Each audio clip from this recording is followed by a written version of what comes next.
చాలా రోజుల తర్వాత మళ్ళీ మీతో మాట్లాడటం చాలా సంతోషంగా ఉందండి. ఇంతకుముందు పిల్లల గురించి మేము చేసిన వీడియోకి మీరు ఇచ్చిన ప్రేమ స్పందనకి చాలా థ్యాంక్స్ అండి. చాలా మంచి రెస్పాన్స్ వచ్చింది. ఇకపై రెగ్యులర్గా పిల్లలకు ఉపయోగపడే మరిన్ని మంచి మంచి వీడియోలను మీ ముందుకు తీసుకువస్తాం. అస్సలు మిస్ అవ్వకండి. ఇంకా సబ్స్క్రైబ్ చేసుకునే వాళ్ళు ఉంటే తప్పకుండా సబ్స్క్రైబ్ చేసేసుకోండి.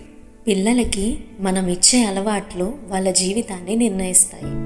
అందుకే చిన్నప్పటి నుంచే మంచి విలువలు నేర్పించడం చాలా ముఖ్యం. మన పిల్లలకు చదువు, ఆటలు, ఎన్నో నైపుణ్యాలు నేర్పించాలని ప్రతి తల్లిదండ్రి ప్రయత్నిస్తారు. ఆ విలువలలో కృతజ్ఞత అనే భావం చాలా ముఖ్యమైనది. మనకు జరిగిన ప్రతి మంచి విషయానికి, మనకు సహాయం చేసే ప్రతి మనిషికి, ఈ ప్రకృతి ఇచ్చే ప్రతి వరానికి హృదయపూర్వకంగా ధన్యవాదం చెప్పగలగడం గొప్ప సంస్కారం. ఈ కృతజ్ఞత భావాన్ని చిన్నప్పటి నుంచే పిల్లలకు అలవాటు చేస్తే వారు వినయంగా, ఆనందంగా, మంచి మనసుతో పెరుగుతారు.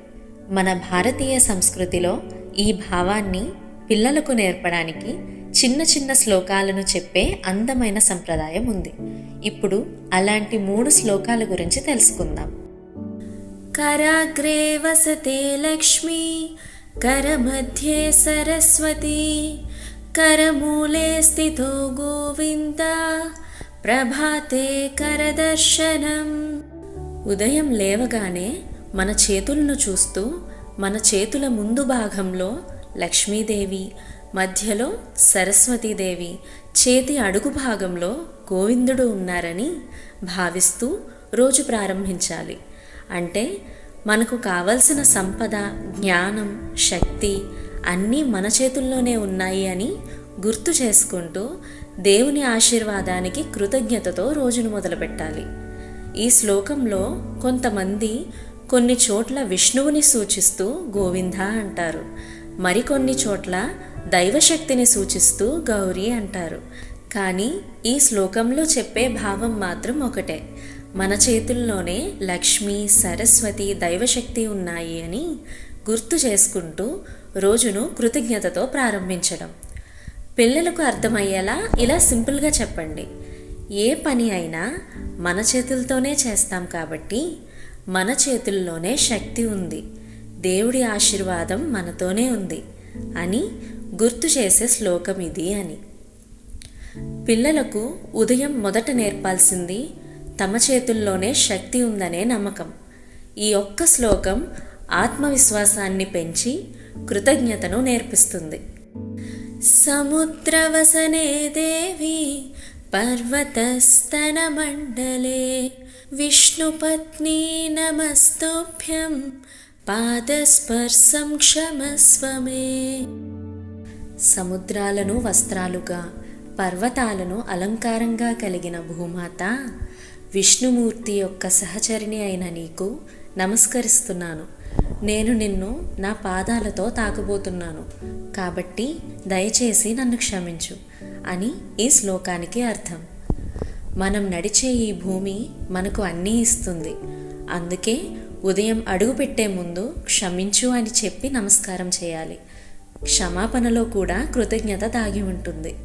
చిన్నపిల్లలకు ఇంకా శ్లోకం రాకపోతే ముందుగా భావం నేర్పండి, తర్వాత శ్లోకం నేర్పండి.